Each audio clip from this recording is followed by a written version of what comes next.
a Lucas capítulo 22 y vamos a leer solo los versos del 31 al 34. Lucas 22, 31 al 34 dice así: dijo también el Señor: Simón, Simón, he aquí Satanás os ha pedido para zarandearos como a trigo, pero yo he rogado por ti que tu fe no falte, y tú, una vez vuelto, confirma a tus hermanos. Él le dijo: Señor, dispuesto estoy a ir contigo no solo a la cárcel, sino también a la muerte.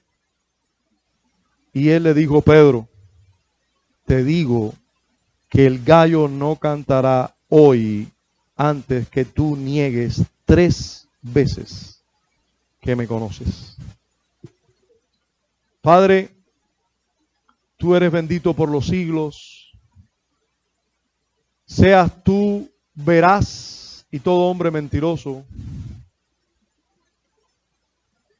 Tú eres Dios y nosotros solo tus criaturas. Tú eres altísimo y nosotros polvo. Tú eres el mismo y por eso nosotros no hemos sido consumidos. Tú no cambias. Gracias por mostrarte así.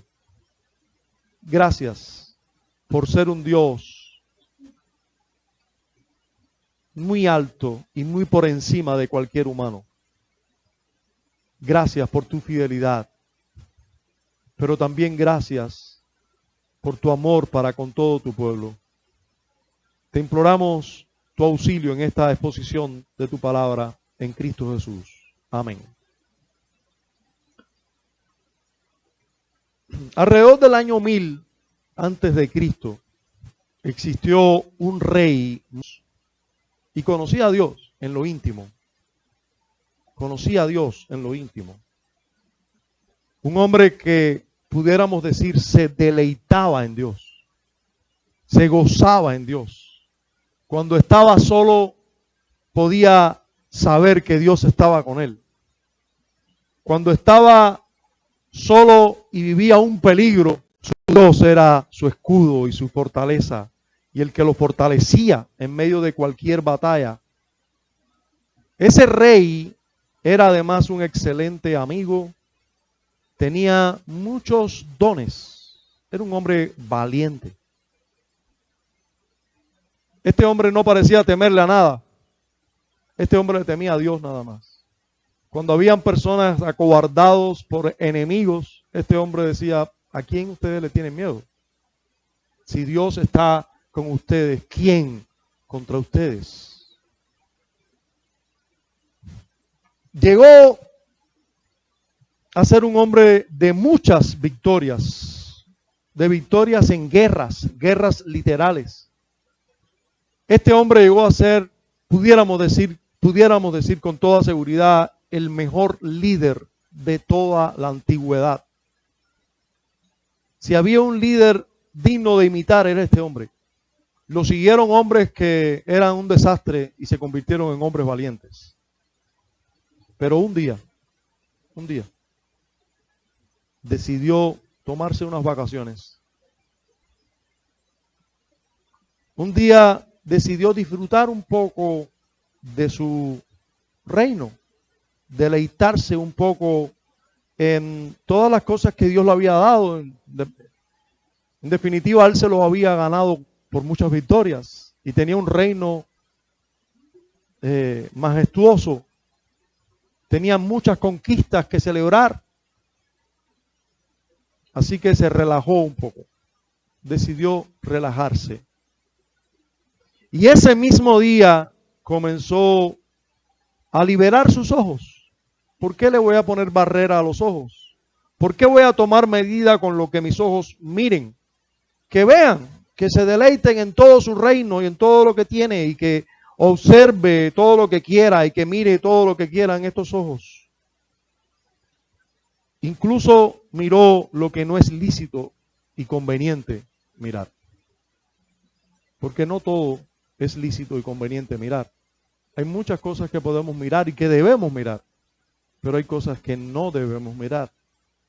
Este hombre dijo, voy a mirar todo lo que venga a mis ojos. Comenzó a mirar todo a su alrededor y quedó prisionero,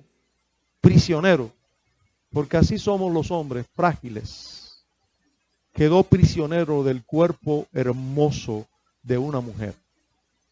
No de sus palabras, porque no la había escuchado. No de su alma o de su dulzura, porque él no se había relacionado con ella. Quedó prisionero solo del cuerpo de una mujer, del cuerpo hermoso de una mujer. Este hombre no solo miró y codició, este excelente hombre, este altísimo hombre, este hombre sin igual, no solo miró, sino que codició en su corazón hasta no poder estar al frente de esta mujer y tratar de acostarse con ella, y eso fue lo que hizo, porque era el rey de Israel. Mandó a buscar a esta mujer, mandó a preguntar por esta mujer, supo que era una mujer casada y no le bastó, dijo tráiganla, y luego le dijo a la mujer, yo soy el rey y usted debe dormir conmigo. La Biblia no lo dice así, pero solo nos dice la Biblia que cuenta toda la verdad, que él simplemente se acostó con ella, porque tenía la autoridad para hacerlo.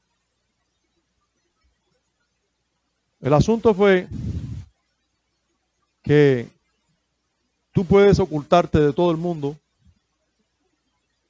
pero de Dios no. Y esta mujer quedó embarazada. No porque él era muy fértil y ella también, quizás además, sino porque de Dios nadie se burla. De Dios nadie se burla y tú puedes hacer los pecados en secreto, pero Dios va a sacarlo a la luz un día.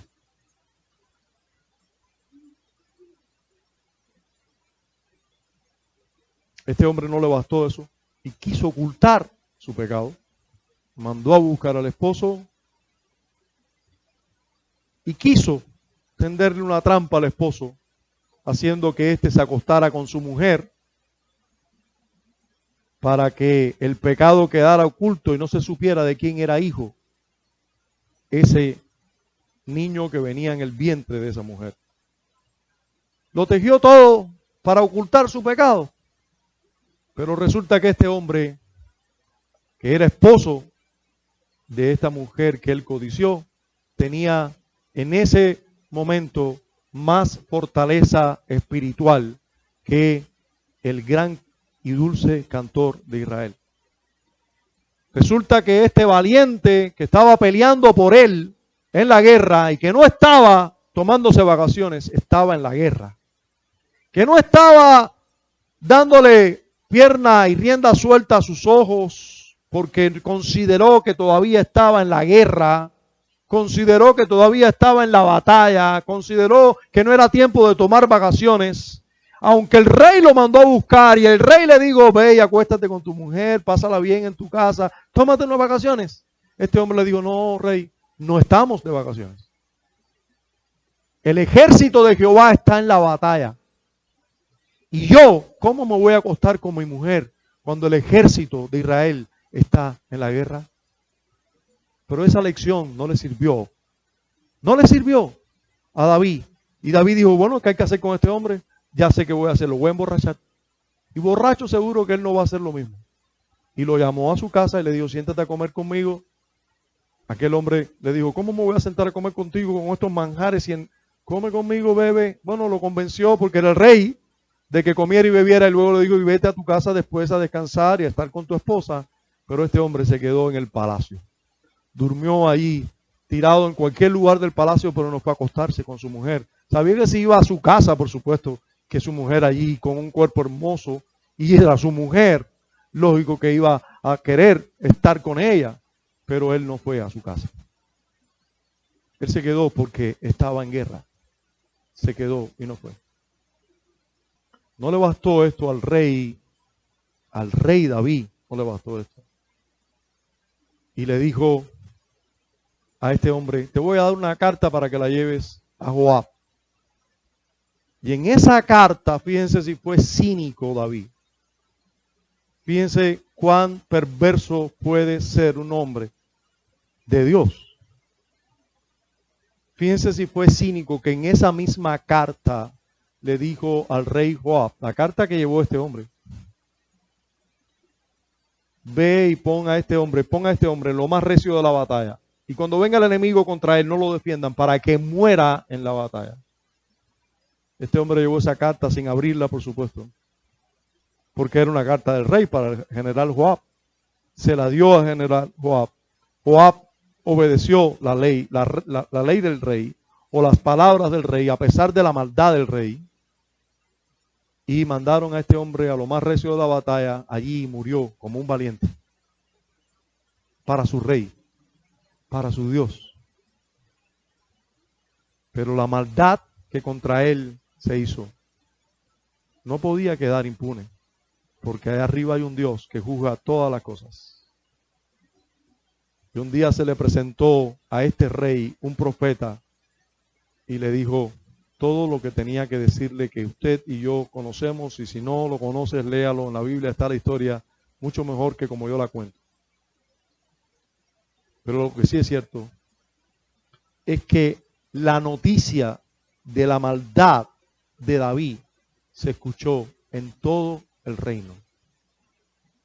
En todo el reino. Y una cosa que se le dijo a David fue, tú te acostaste con la mujer de un hombre de tu reino a escondidas, pero con las mujeres tuyas se van a acostar en público.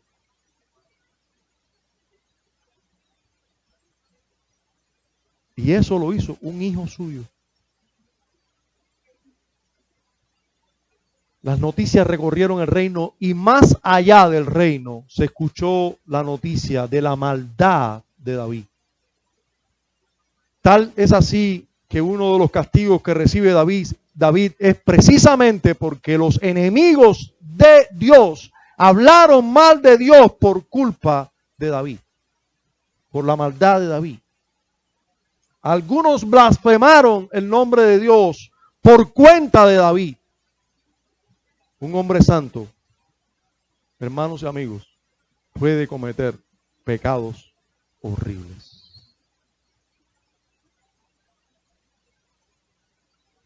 Esta verdad histórica nos hace tener varias interrogantes, como por ejemplo, ¿hasta qué punto puede llegar el pecado de una persona regenerada, de un santo, de un verdadero cristiano? ¿Hasta qué punto puede llegar su pecado? ¿De qué depende que pequen o no pequen los santos? ¿De qué depende? ¿Qué cuidados deben tener los santos? Si aquí hay uno, debe estar diciendo, ¿cómo yo puedo guardarme de caer en pecados similares? ¿Qué medidas tenemos que tomar para no caer en pecados horribles como este? ¿Qué puede esperar un santo de parte de Dios cuando pecan? ¿Qué podemos esperar? ¿Qué debemos esperar? ¿Son perdonados los santos por cualquier pecado que cometen? Realmente son interrogantes que tienen respuesta en las Escrituras. Las Escrituras no nos dejan sin respuesta, aunque nos parezcan casi imposibles de creer, pero hay respuestas. Yo le titulo a este sermón el caso de Steve. Yo sé que algunos entienden por qué le llamo el caso de Steve, y yo sé que algunos no entienden ni papa por qué le llamo el caso de Steve, pero lo van a entender en la mitad del sermón. Primero vamos a ver el caso de Pedro. Ya vimos un poco el de David. Vamos a ver un poco mejor el de Pedro. Y vamos a ver luego el caso de Steve.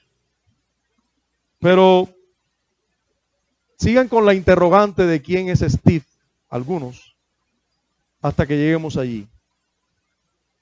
Porque Pedro te suena bíblico, pero Steve no, ¿verdad?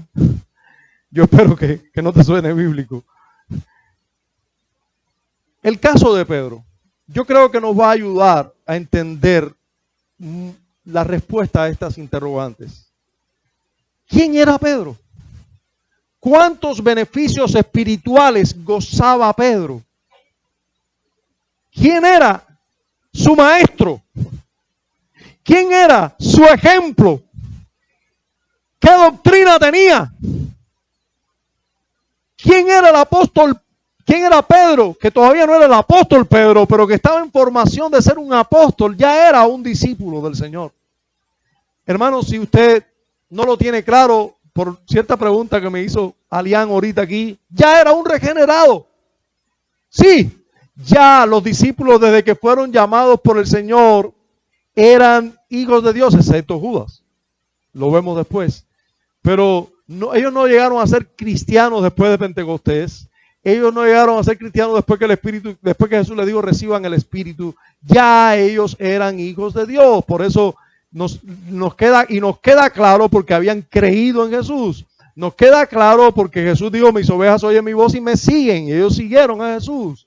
Y bueno, y por otras evidencias que ahora les voy a decir, como por ejemplo con el caso de Pedro.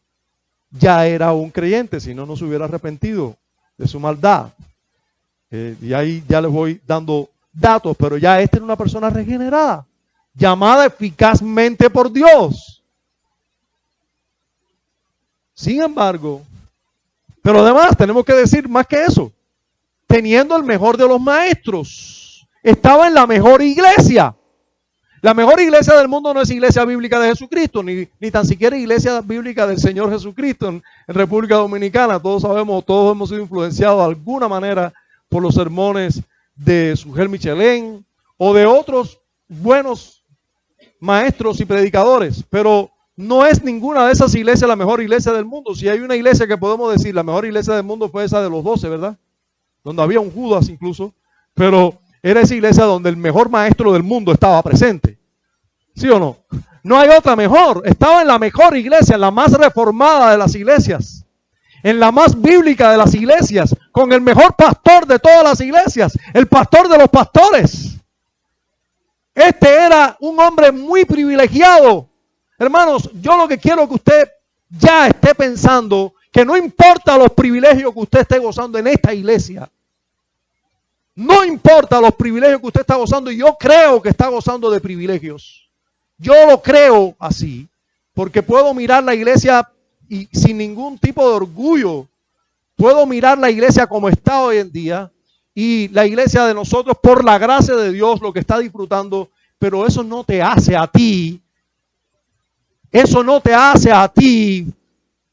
alguien que no pueda pecar, o que no, el pecado no va a llegar a tu vida, o que simplemente el diablo ahora no te va a tocar, o que simplemente ya tú ahora te puedes relajar porque estás en una buena iglesia.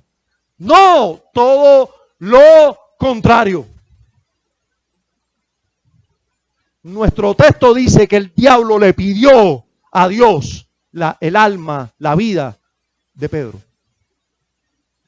Y déjeme decirle una teología muy particular que tengo. Si yo pudiera estar en una reunión con los demonios y Dios, si Dios le da apertura a los demonios en algún momento a venir a decir o hacer algo, al menos yo sí sé algo. El diablo no puede hacer nada sin que Dios le conceda que lo haga. Eso lo puedo decir con toda seguridad.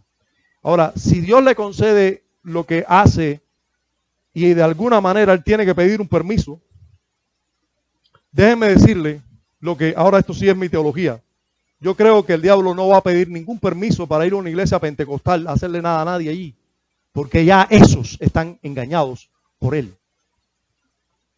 Eso no les preocupa en lo más mínimo, porque ya están engañados, ya están haciendo muchas cosas que el diablo quiere que hagan, ignorando las escrituras, esperando que alguien les hable por una profecía. Ya esos están engañados. Ya esos dejaron la verdad y están mirando a otras fuentes de autoridad, otras fuentes de luz donde no va a haber luz. Ya están en oscuridad.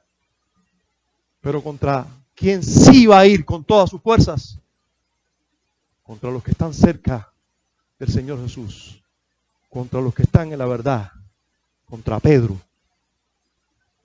El diablo me ha pedido para zarandearos. Y yo he rogado para que tu fe no falte. El diablo me ha pedido para zarandearos. Hermanos, no se crea que porque usted esté en una iglesia sana bíblicamente y se predique la palabra de Dios, usted ahora está libre de acechanzas del diablo o libre de caer en ciertos pecados. No. Usted ahora es más responsable porque usted está conociendo la verdad de Dios tal y como es, y si usted no la obedece, las consecuencias las vas a vivir. No las vas a vivir ni tan siquiera como las viven una persona que no está siendo alumbrado con esa verdad. Tú estás alumbrado con esa verdad. ¿Por qué no la obedeces?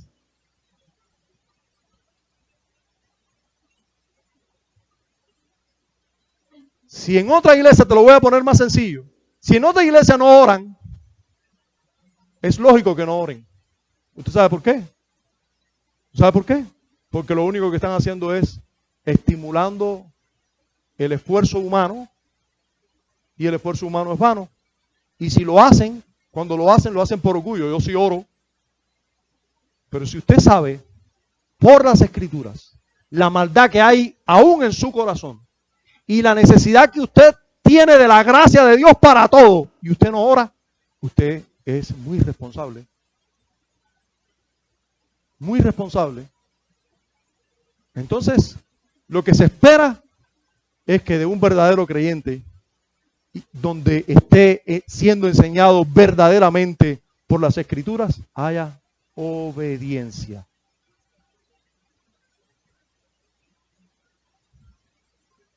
Escuché recientemente un buen hombre, un hombre piadoso, un hombre que obedece las Escrituras, diciendo que hay que tener mucho cuidado con querer conocer más y sin embargo no obedecemos lo mínimo, no obedecemos más. Yo creo que con lo que conocemos es suficiente para obedecer mucho. A veces queremos conocer mucho, pero no obedecemos nada.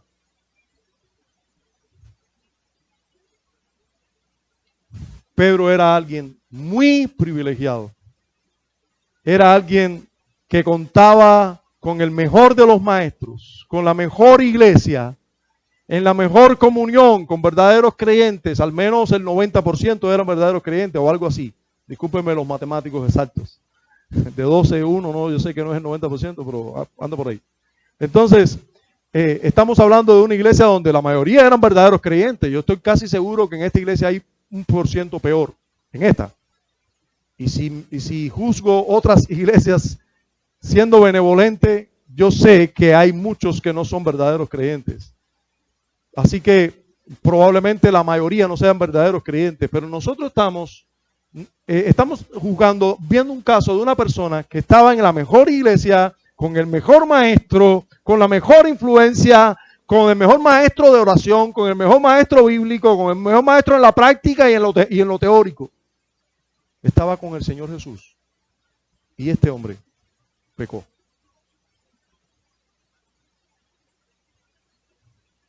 Ahora, el pecado de Pedro es horrible porque es un pecado anunciado. Es como si yo le dijera a un hombre cualquiera aquí hoy, a un verdadero creyente: mi hermano, vas a pecar muchas veces mirando mujeres. Y lo horrible es que, aunque yo se lo diga y se lo anuncie, él lo va a hacer. Pero lo triste del caso es que eso se lo puedo anunciar a cualquier hombre. Y lo va a hacer. Qué horrible.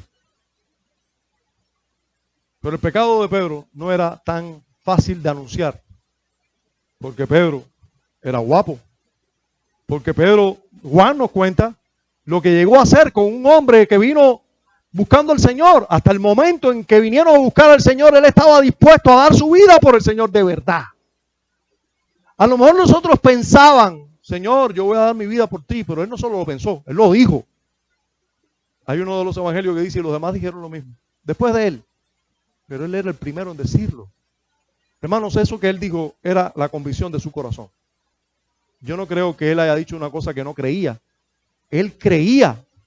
¿Cuántos no estamos aquí en el día del Señor diciendo voy a dar mi vida por el Señor? Cuando yo salga de aquí le voy a predicar a mi familia. Cuando yo salga de aquí voy a hacer esto con mi amigo. Y cuando salimos de ahí para allá, que nos da un poquito el sol y que vemos las caras de las personas, ya, se acabó el fuego, el brío, se acabó todo. Y es que no tenemos esa convicción, no la tenemos, tenemos la convicción. Solo que no es lo mismo tener convicción que tener poder para hacerlo. Y allí luego nos falta el poder. Pero Pedro tenía la convicción de que él estaba dispuesto a ir preso con el Señor y a morir con él. Sin embargo, después vemos que no fue así. Cuando comenzó a mirar el ambiente, en Mateo capítulo 26 se nos dice claramente lo que él llegó a hacer. Mateo 26, vaya conmigo por favor. Mateo 26 y vamos hasta el verso 69.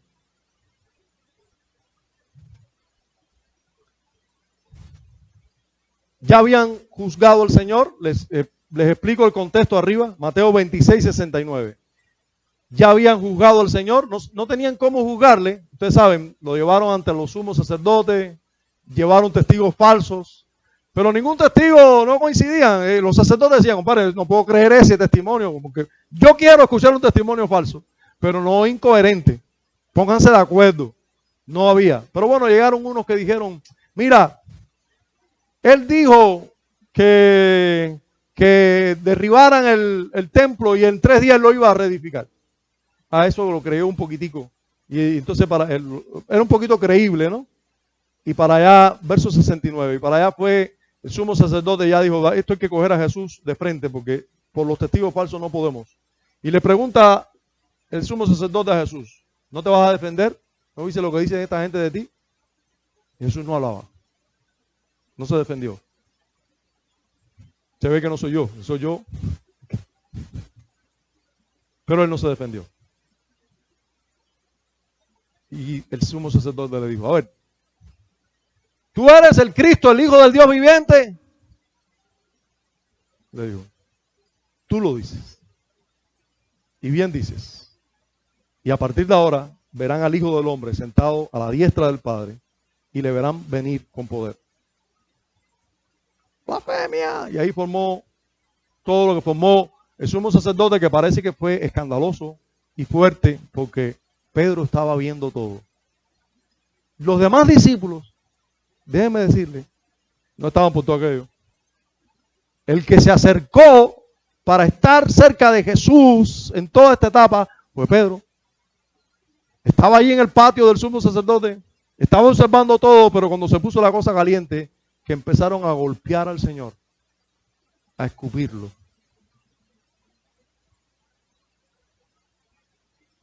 A decirle, a ver, profetiza, ¿quién te golpeó? Pedro flaqueó.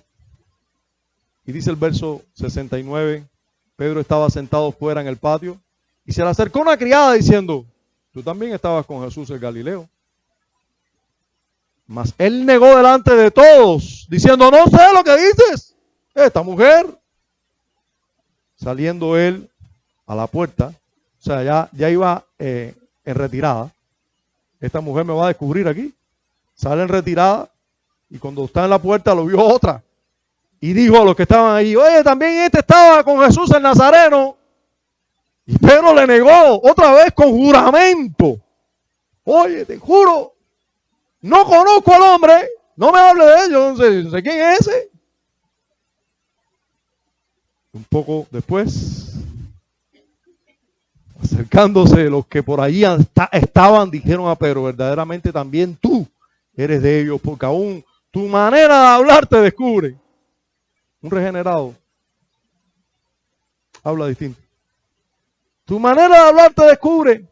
También, bueno, algunos comentaristas dicen que porque era Galileo, tenían todos los discípulos del Señor eran Galileo, y tenían su acento. Pero bueno, también podemos hablar espiritualmente de la manera de hablar. Entonces él comenzó a maldecir. Hermanos, ya no es con juramento, ya es maldiciendo. Comenzó a maldecir y a jurar, no conozco al hombre. Horrible. Mi vida voy a dar por ti. Yo voy a estar no solo preso contigo, voy a la muerte contigo. Y ahora negándolo. Es horrible.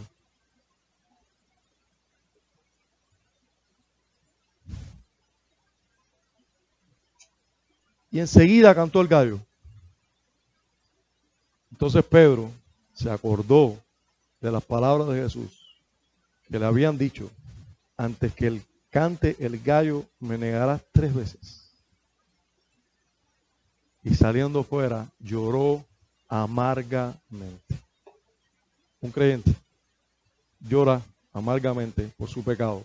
Solo un cristiano, un regenerado. ¿Hasta dónde puede pecar un cristiano? ¿Qué lo puede librar de esto?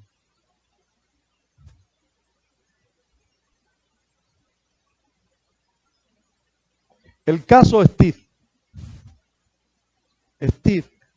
Lawson.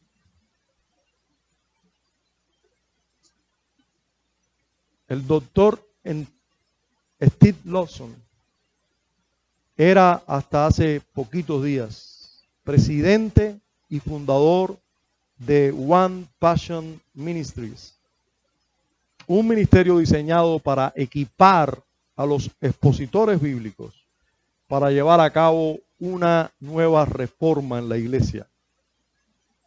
Estamos hablando de un pastor reformado, por supuesto. El doctor Lawson acoge en el Instituto para la Predicación Expositiva en ciudades de todo el mundo. De todo el mundo. Steve Lawson también es miembro docente de un ministerio que se llama Ligonier. No sé si han escuchado hablar de ese ministerio, pero estamos hablando del ministerio que fundó R.C. Sproul. Estoy hablando de hombres realmente dotados del Señor, bendecidos por el Señor y usados por el Señor. Y Steve Lawson era miembro de la junta directiva de ese ministerio. Por otra parte, también ha sido por muchos años profesor de predicación y supervisa el programa de doctorado del Ministerio de Maestros del Seminario, Ligonier, donde también es miembro de la junta directiva. Además, Lawson sirvió como editor ejecutivo de la revista publicada por el ministerio One Passion Ministry. Expositores de ese ministerio es una revista. Él también es el editor de esa revista.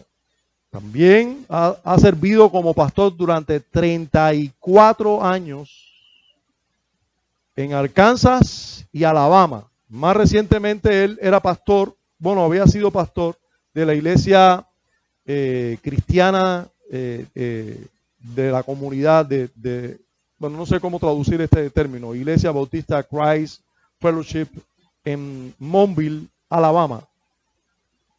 Y luego fue pastor, por último, había sido pastor en una iglesia en Dallas, Texas. Una iglesia también bautista reformada, recientemente. Bueno, el doctor Lawson también es autor de 24 libros.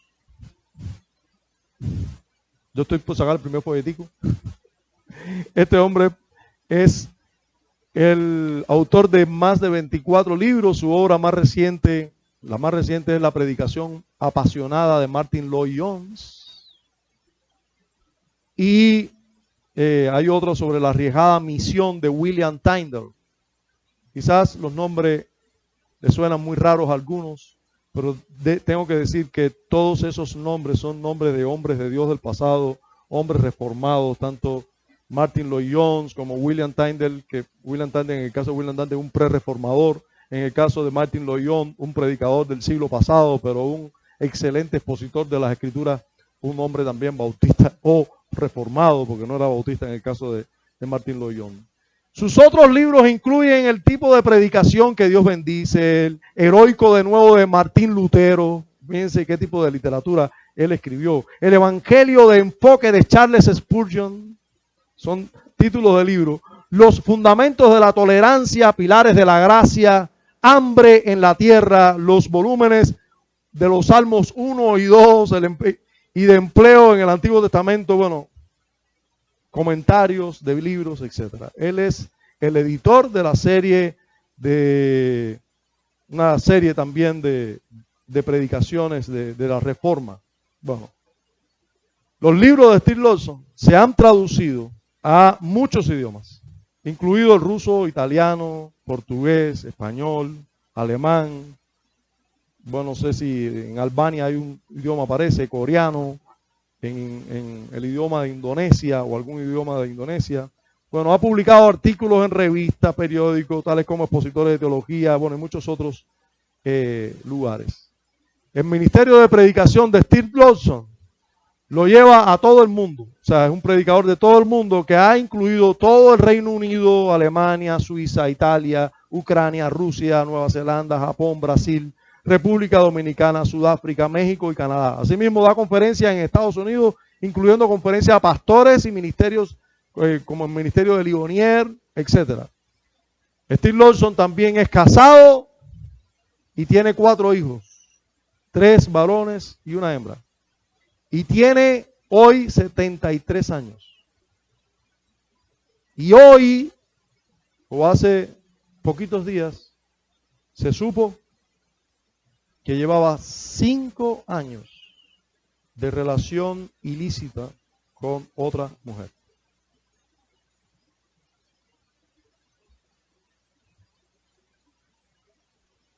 Y les leí toda su biografía para que sepan qué tipo de persona estamos hablando.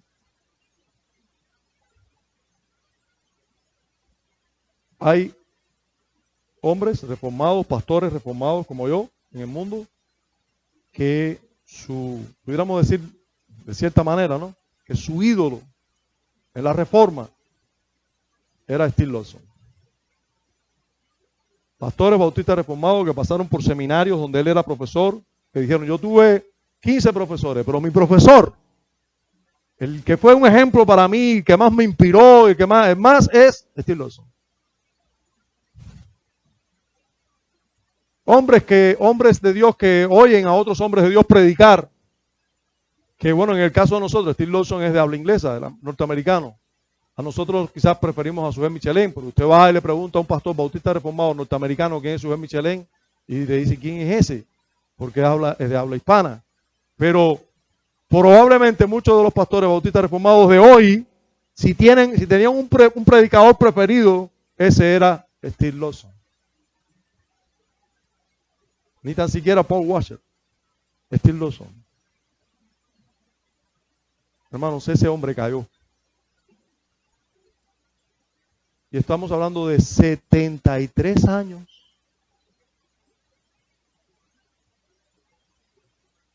¿73 años? Usted sabe que yo le dije a otro pastor cuando hablamos de esto. Yo le conté sobre mi vida pastoral. Y cómo cuando yo tenía 27, 28 años, yo estaba aquí como misionero plantando una iglesia. Yo tenía 28 años. Y yo escuché alguna noticia de algún pastor cayendo en adulterio. Y también leí mucho sobre eso, porque me preocupaba. Porque todo hombre es débil cuando se trata de una mujer.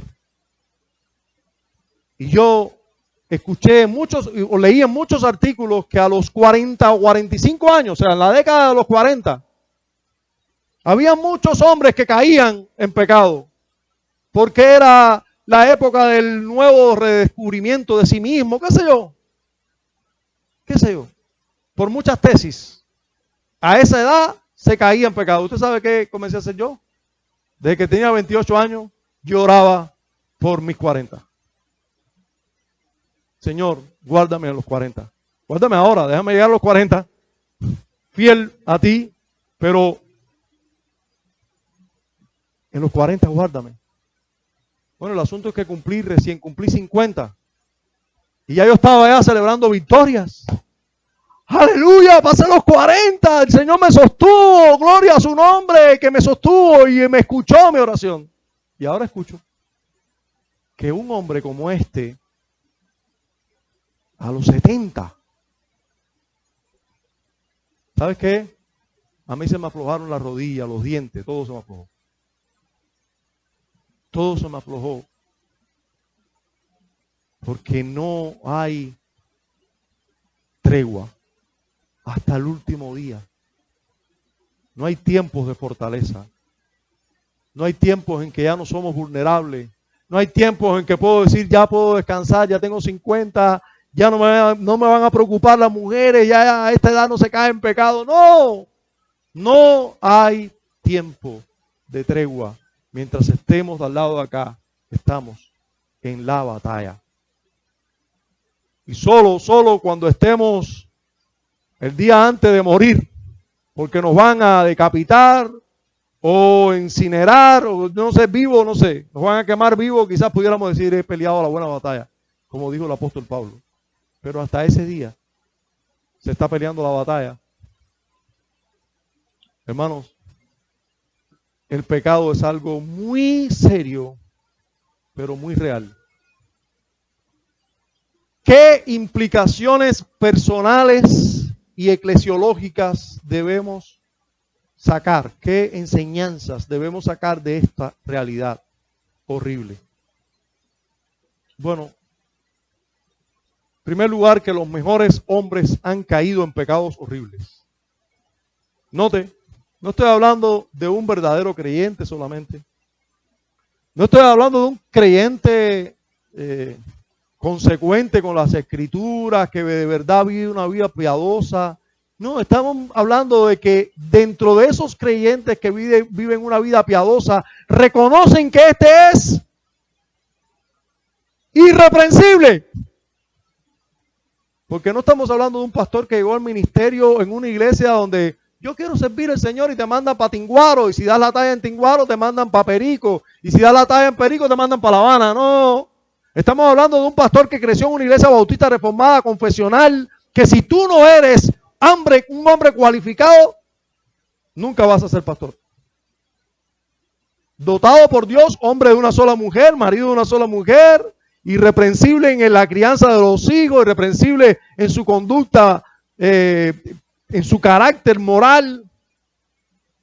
Un hombre además apto para enseñar, pero un hombre con cualificaciones.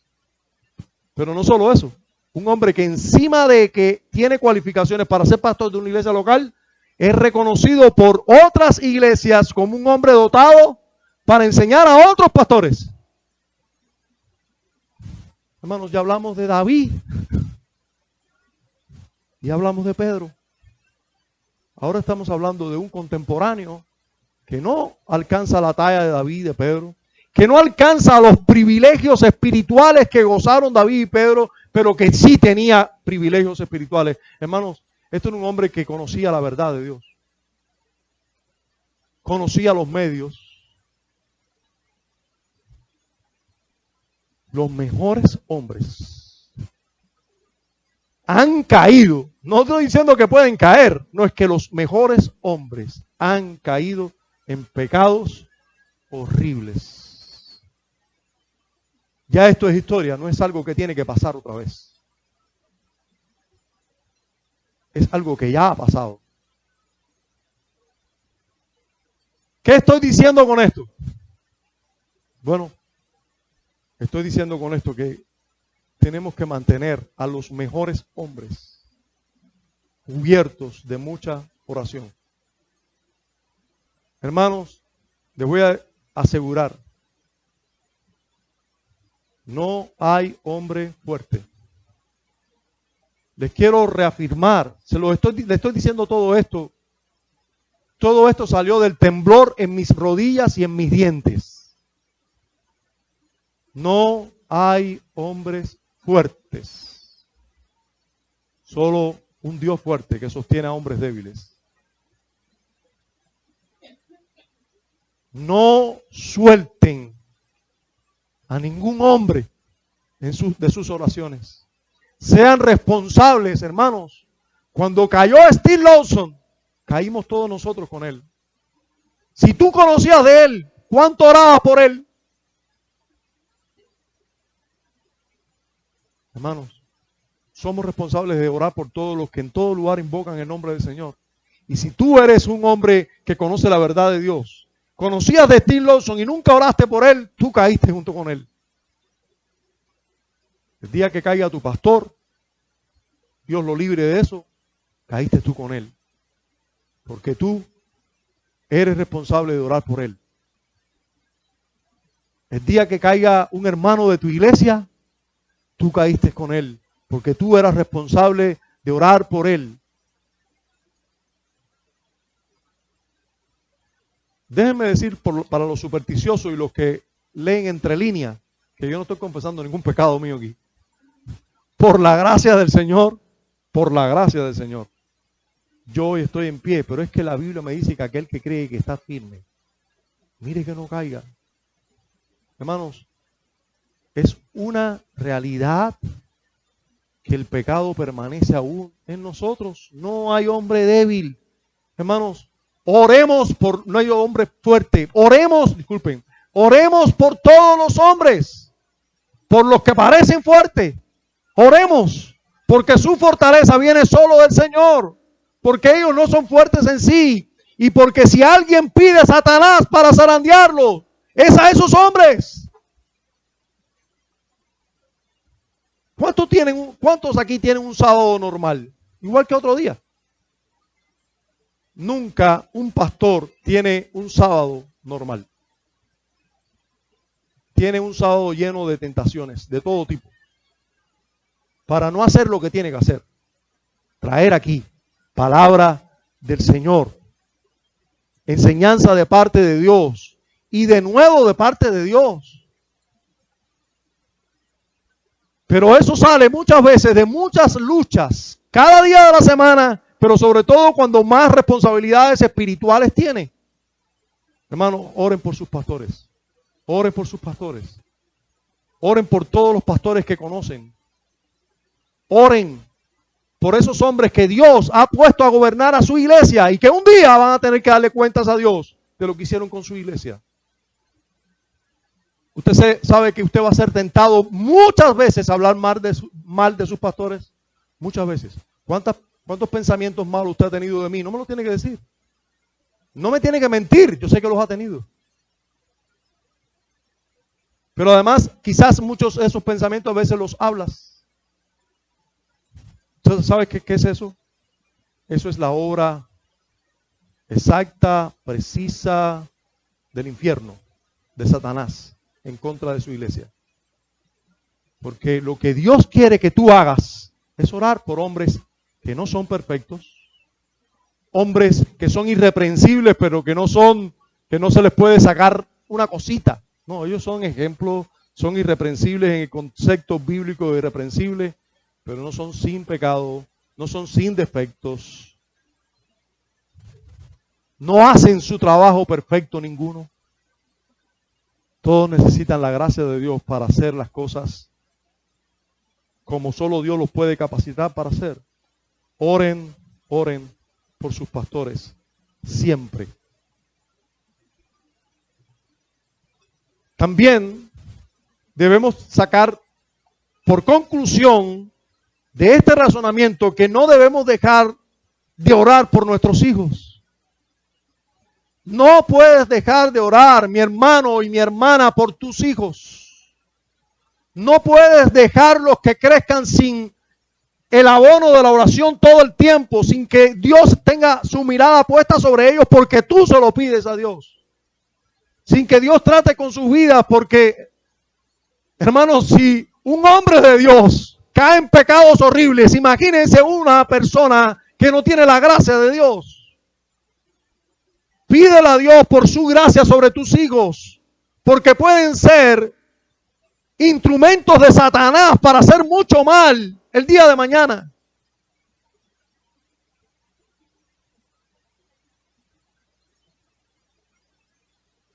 No los dejes en manos del diablo ni un rato. Pídele a Dios que los guarde. Pídele a Dios que los bendiga. Pídele a Dios que los toque. Vigila a tus hijos. A veces nosotros decimos, yo le doy el teléfono y él se queda con el teléfono ahí. Yo sé que es lo que hace es un jueguito. Eso es un jueguito y bobería de esa. No, jueguito y bobería de esa no. Primero que ningún jueguito es una bobería. Tienes que chequear los jueguitos. Porque no es un angelito el que tiene el teléfono. Y el teléfono, las aplicaciones y todo lo que se publica no viene solo del cielo. Viene de este mundo.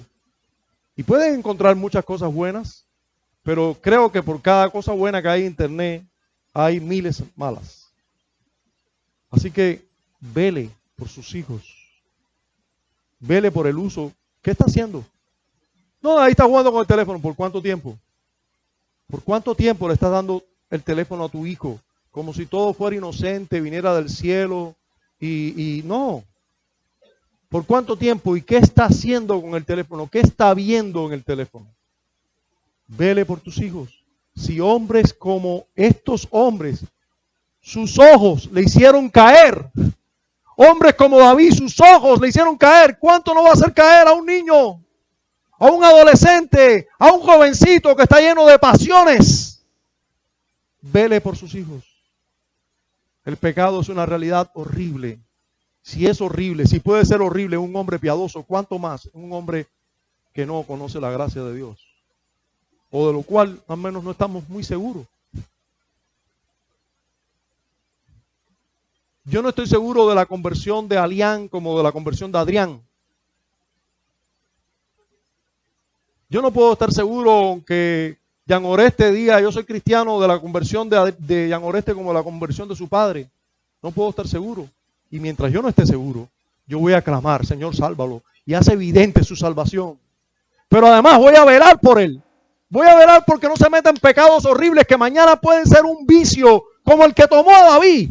Lo prendió y lo aprisionó y hasta que no llegó a pecar, hasta que no llegó a asesinar, no paró. Si eso hace con un hombre creyente el pecado, ¿cuánto no más podrá hacer por alguien que no cuente con gracia? Usted está viendo conmigo lo horrible que puede ser el pecado y no importa. Miren, yo quiero que usted entienda esto, no importa la iglesia donde tú estés. De hecho, importa que si estás en una iglesia bíblica, los ataques van a ser mayores.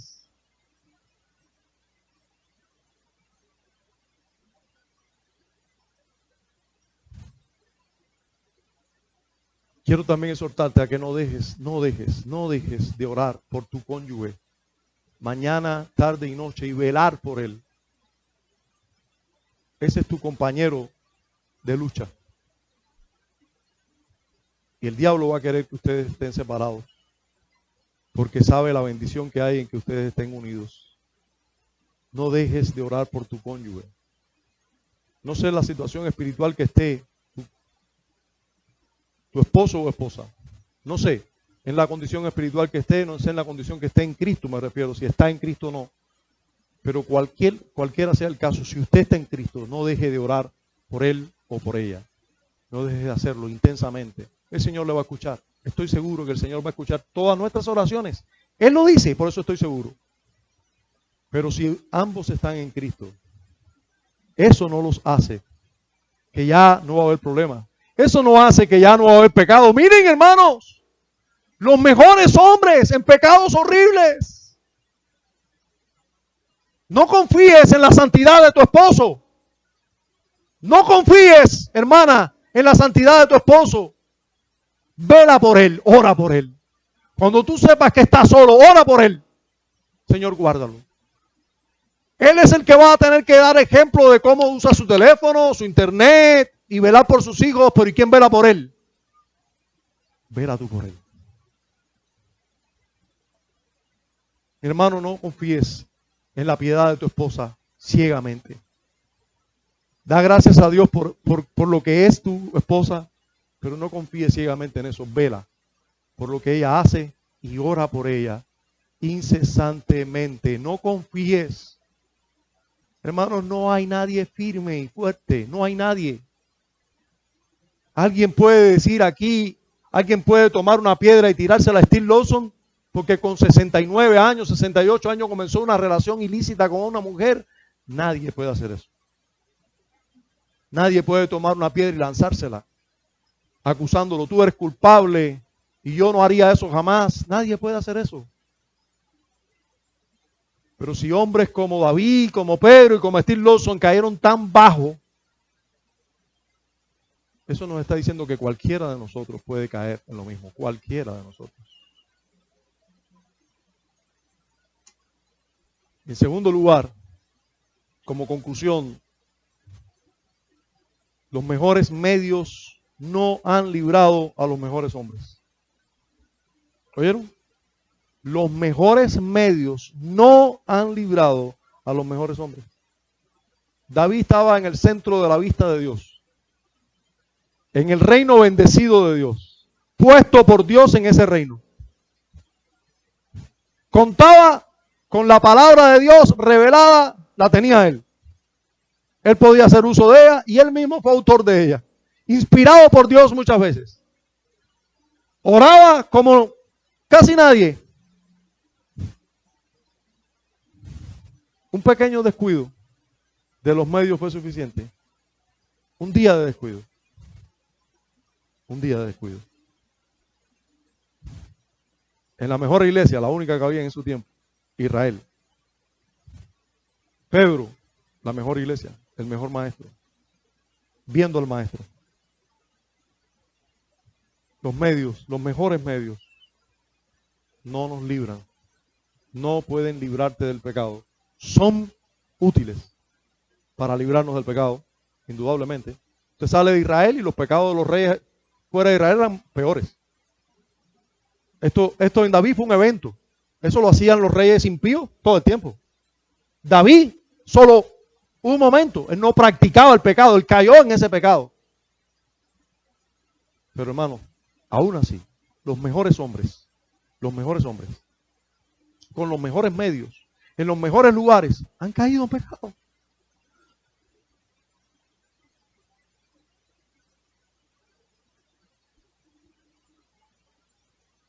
Yo creo que los tres ejemplos son excelentes para darnos cuenta de eso. Tanto David como Pedro como Steve Lawson son ejemplos excelentes de esta verdad. Los mejores medios incluso no pueden librarte de pecado. A los mejores hombres no lo han librado. Entonces, aunque estemos en la mejor iglesia de Colón, qué bueno, yo estoy en una iglesia bíblica, qué bueno que ya salí del carismatismo y de perder el tiempo, ahora sí soy expuesto a la palabra de Dios. ¿Y qué vas a hacer con la palabra de Dios? Los mejores medios no han librado a los mejores hombres. ¿Qué vas a hacer en esta iglesia ahora? ¿Qué vas a hacer ahora que se te expone la verdad? ¿Qué vas a hacer con esa verdad? ¿Vas a menospreciar esa verdad? Porque ahora se supone que camines más excelentemente que antes. Ahora se supone que andes de otra manera. Ahora se supone que si antes perdías tiempo en brincaderas y en predicarte cosas emocionales, y ahora estás predicándote la palabra de Dios, que tu vida cambie. Y si no cambia, ¿qué va a hacer Dios? ¿Cuánto derecho le estarás dando a Satanás si tu vida no cambia?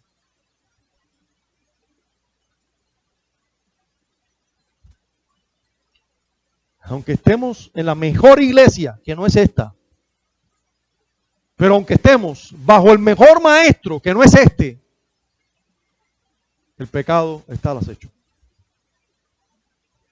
El pecado está al acecho.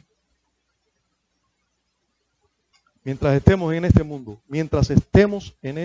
mundo, debemos ser soldados en guerra. Soldados en guerra. No es tiempo, mi hermano y mi hermana, y disculpen que eso te quite un poco de gozo o de alegría, no de gozo. No es tiempo de descanso, ni de ocio, ni de vacaciones. No. La lucha contra el pecado es una realidad minuto a minuto y hasta el último día. Estoy aquí para dar malas noticias hoy. Pero eso, si lo tienes en cuenta, va a ser muy bueno para ti. Pablo dijo, hasta el último día, he peleado la buena batalla. Lo que hizo Pablo desde que se convirtió fue pelear la buena batalla. Resume su vida en eso. No, yo lo he pasado bien, he estado en crucero, me fui de Cuba porque ahí, ¿sabes? La dictadura no te deja libertad, entonces me fui para otro lugar donde yo sí pude trabajar y prosperé, me hice de carro y los fines de semana me iba de vacaciones, los fines de semana iba para acá y cuando cogí ahí sí hay que trabajar, hay que pinchar, pero cuando cojo una vacaciones cortas, me fui para Punta Cana y me fui. No.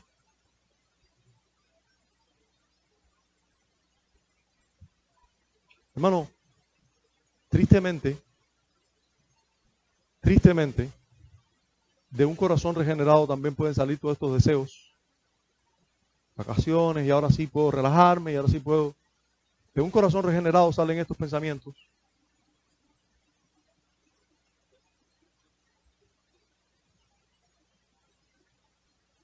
Pablo dijo, he peleado la buena batalla. He acabado la carrera. ¿Tú sabes lo que es una carrera? Pregúntele a Jesse lo que es una carrera, que está loco por correr, pero no ha podido correr todavía, solo caminar en la pista. Pero caminar ya es intenso, es ir, programarte, ir y caminar disciplinadamente, pero una carrera lleva todavía más entrenamiento y en la carrera hay que esforzarse. Hermano, eso es lo que la vida para Pablo era eso, una carrera. No era, ¿dónde puedo pasarla mejor? ¿Aquí, en Francia? ¿O dónde puedo vivir mejor? No. Una carrera para el Señor, para la gloria de Dios, donde yo procuro ganar. No es una carrera que voy a participar, masividad, no, voy a ganar esa carrera. He guardado la fe.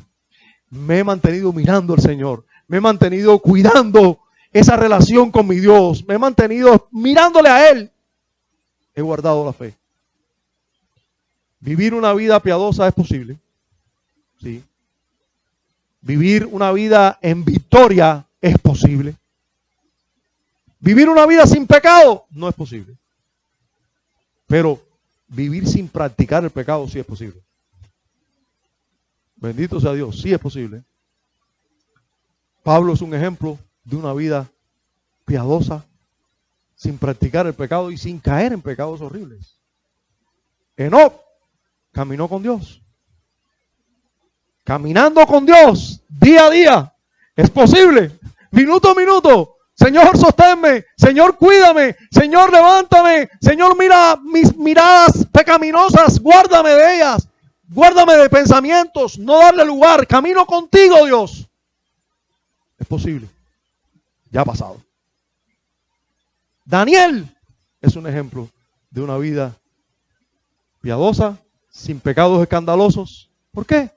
Bueno, usted ve la vida de Daniel ahí. En la mañana, y en la tarde, y en la noche.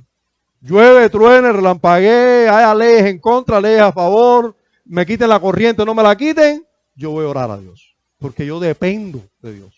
Yo dependo de su gracia, dependo de sus fuerzas. Yo no soy fuerte. Yo no soy fuerte, los fuertes caen.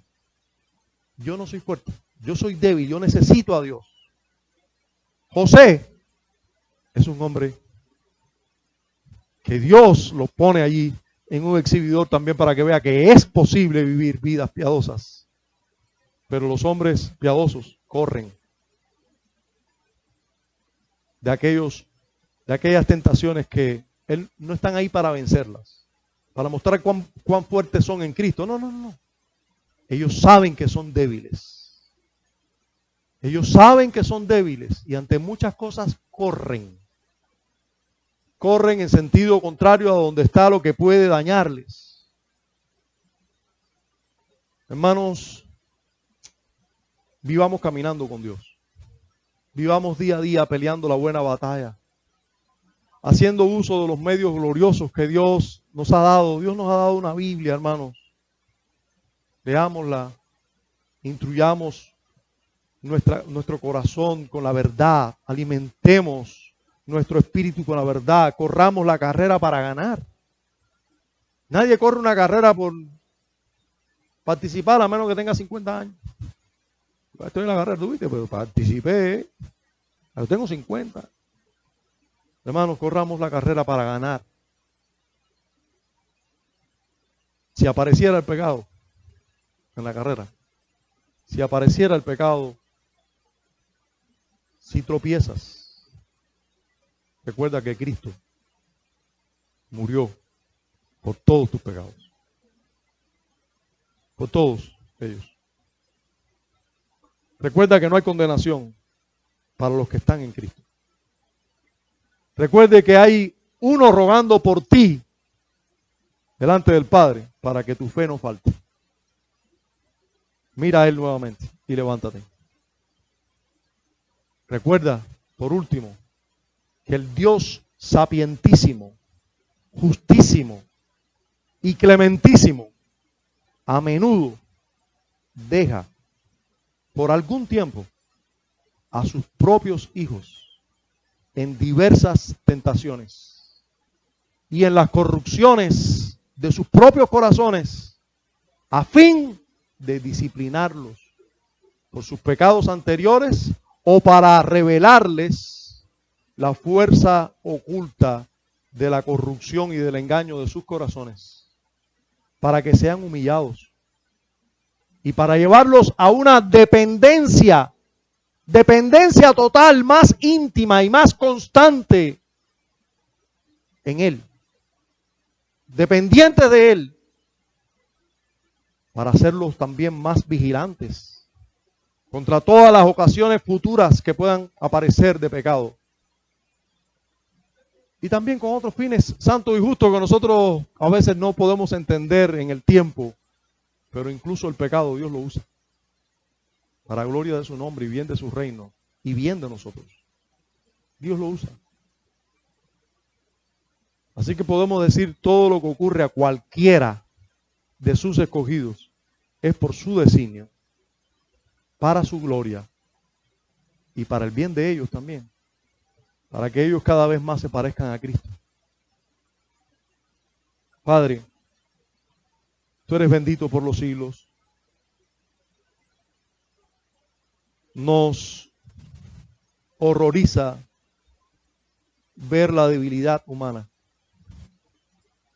pero nos tranquiliza cuando miramos a tu fortaleza, cuando miramos a tu misericordia, cuando miramos a la obra completa y perfecta de Cristo por nuestros pecados. Oh, allí encontramos consuelo. Allí encontramos al Dios que conoce todas las cosas y ha decretado todas las cosas y gobierna todas las cosas, y que el pecado no escapa de todas las cosas. A ti sea la gloria, Señor. Gracias por sostenernos sin caída. Líbranos, oh bendito Padre, de caídas horribles que deshonren tu nombre. Tú puedes guardar sin caída a tu pueblo. Guárdanos como iglesia, Señor. Sabemos que estamos en la mira del diablo. Sabemos que en la medida que caminemos obediente a ti, vamos a ser más atacados por el mundo, por Satanás, y quizás nuestra carne esté más molesta. Pero Señor, en ti confiamos. No en nuestra fortaleza, sino en tu fortaleza. En Cristo oramos y damos gracias, Señor. Amén.